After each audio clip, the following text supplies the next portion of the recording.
Before I dedicate a whole month to a Southern Red Plumber, there's another platformer I want to take a swing at.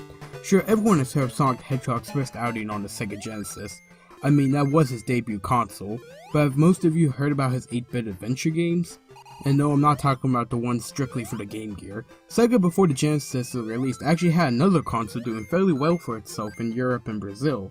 And sure, they could have kept a new Blue IP strictly for the new 16-bit console, but they decided to take Sonic and throw him in the land of 8-bit to get some sales from the old hardware. So this is Sonic the Hedgehog for the Sega Master System, released in 1981. Is it able to compete with any 8-bit game from the Bros? Or is it just a simple downgrade of the Genesis original to cash in on our dying trend? Let's find out. So being released the same year as the Genesis original, Sonic the Hedgehog, or as I'll call it to not to confuse anybody anymore, Master Sonic, borrows quite a few things from the first Sonic game. The plot is Dr. Robotnik is turning the island inhabitants of South Island into robots, and it's up to Sonic to collect the Chaos Emeralds and stop him. The game even borrows several level themes from the original, including Green Hill, Scrap Rain, and Labyrinth Zone. Some of the original zones also exist, being Bridge, Jungle, and Sky Base Zone. Now of course, while your goal is still to collect Chaos Emeralds and get to the end of the stage, some things had to be toned down from the Genesis that the Master System simply was not able to replicate. For instance, while there are some hills, most of the level designs are going to be more Mario-ish, with basic pits to jump over. The enemies are also going to be more of a hazard in this game, as they're placed in spots to purposely try to kill you. In fact, Master Sonic, you can't even recollect rings after you get hit, so you really gotta pay attention with those auto-scrolling levels for off-screen enemies. Yeah, I said that, automated scrolling levels, in a Sonic game. I don't know how I should feel about this. One thing I was glad that wasn't sacrificed in the conversion from Genesis to Master System is Sonic's movement. You still have a sense of speed, and while yeah, you ain't gonna be able to show that awful lot with all these basic platforms, as long as Sonic is still able to go fast, it's good enough for me. One major change to Master Sonic was the way Chaos Emeralds were attained. In the original Sonic the Hedgehog, all you had to do is collect 50 rings and then earn them in a bonus game. And in Master Sonic, they're kinda just laying around in the levels.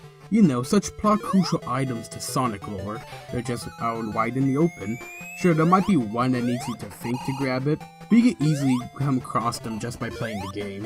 What makes even less sense of why they're just laying around in the open is the fact that there are still bonus games after beating a level in Master Sonic, which I may add are actually pretty fun, and beat out most Sonic special stages from the other games. But why not throw the Emerald in there? I still am really confused by why they're just laying out in the open. Other than those changes, however, it's still a pretty good conversion of Sonic 1. Don't view this game as a total downgrade, as I think it did a few things better than the Genesis game. The first thing is the soundtrack, because holy chow, this soundtrack is so catchier than it need to be. Chiptune music for me can either be catchy as heck, or the worst kind of ear rape, and some of the tunes in this game can easily rank high in the best Sonic songs. From the 8-bit renditions of Green Hill, to the two new stage themes, Jungle and Bridge, especially Jungle Zone, that stage rocks.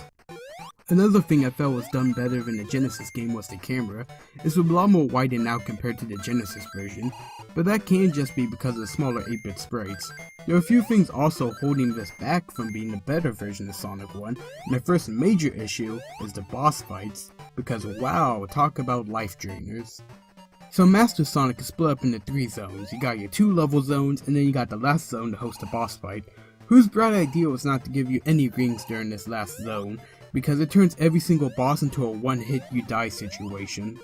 Also, the fights themselves have to be one of the worst cases of cheap boss fights in Sonic history.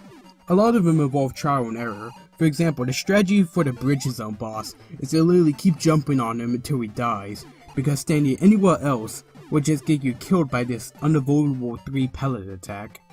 Another issue is the amount of leaps of faith the game has you go through in Bridge Zone and Jungle Zone. The camera, as I mentioned, was pretty good and it's big and wide, but guessing to extend gameplay, the developers still have these leaps of faith from time to time that can easily cause you to lose a life, get a game over, and go back to the title screen. Once you get past those gripes, Master Sonic is actually a pretty good port of the Genesis original.